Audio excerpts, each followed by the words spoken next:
यामुळे शरीराला ऊब मिळते व घाम सुटून ताप झटपट उतरण्यास लगेचच मदत होते.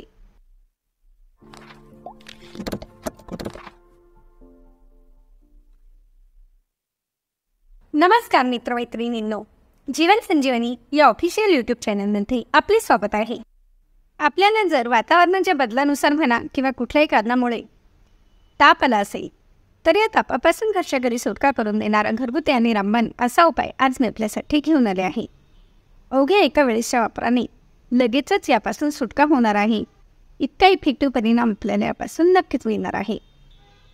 तर लहान मुले असतील तरी देखील तुम्ही या काड्याचा वापर करू शकतात व मोठ्या व्यक्ती असतील तरी त्यांना देखील देऊ शकतात. कारण उपाय जो आहे हा अत्यंत रामबाण असल्यामुळे यापासून कुठल्याही प्रकारे साईड इफेक्ट होणार नाही, तर फायदा पूर्णपणे होणार आहे. व ज्या व्यक्तींना ताप आलेला असेल त्या व्यक्तींनी लगेचच याचा वापर केल्याने लगेचच फायदा जाणवेल. तर यासाठी एका पात्रामध्ये मी 1 ग्लास भरून पाणी घेतले आहे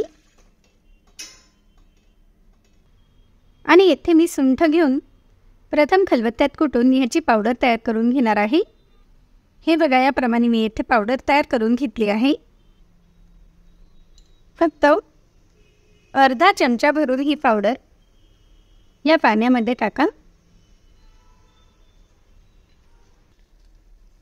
आणि अगदी पाव चमचा भरून घरची हळद पावडर यामध्ये टाकायची आहे.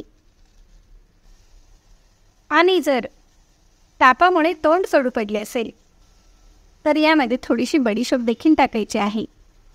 साधारण अर्धा चमचा बडीशोप तुम्ही यामध्ये टाकू शकता किंवा तोंड कडून असेल तर नाही टाकली तरी देखील चालेल. जोपर्यंत हे अर्धे होत नाही तोपर्यंत हे छान उकळू द्या. आपण यामध्ये सुंठेचा वापर केला आहे. सुंठेमध्ये iron, calcium, magnesium, sodium, vitamin C, vitamin A, zinc व पोटॅशियम भरपूर प्रमाणात असल्यामुळे आपल्या शरीरातील जे व्हायरल इन्फेक्शन असेल हे खेचून काढल्याचे काम सुंठेमुळे होत असते. तसेच पोटांचे काही विकार असतील तर ते देखील यामुळे निघून जातात आणि म्हणूनच सुंठ ही आपल्या शरीराकरता खूप उपयुक्त ठरते. हळद ही अँटीबॅक्टेरियल, अँटीफंगल व अँटीसेप्टिक देखील आहे आणि म्हणूनच हळद देखील आपल्या शरीराकरता तितकीच उपयुक्त ठरते. तर याप्रमाणे ही तयार झाले की हे गाळून घ्यायचे आहे. ही बघा, बरोबर अर्धे झाले आहे. इतकं आपण हे छान उकळवून घेतले आहे.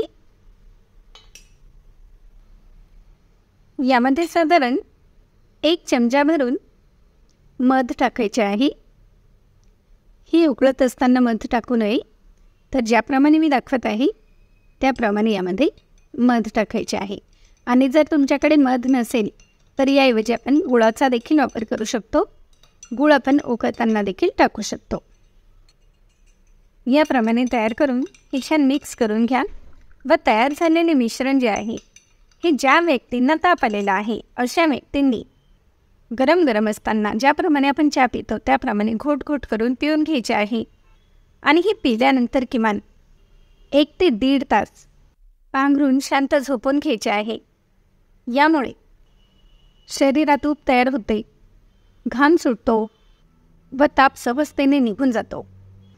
अवघ्या एका वेळेसच्या वापराने लगेच फायदा जाणवेल. जास्त त्रास असेल तर दिवसभरातून 2 वेळेस देखील तुम्ही हा काढा पिऊ शकतात. सकाळी तयार करून घेतलेला काढा संध्याकाळी तुम्ही पुन्हा गरम करून वापरू शकतात. ज्या वेळेस हवे त्यावेळेस यामध्ये मधाचा वापर करायचा आहे. तर मग आहे की नाही अत्यंत साधा, सोपा आणि घरगुती नॅचरल उपाय, ज्यामुळे झटपट ताप उतरण्यास मदत होणार आहे. मग लाईक, शेअर व सबस्क्राईब करायला देखील विसरू नका. धन्यवाद.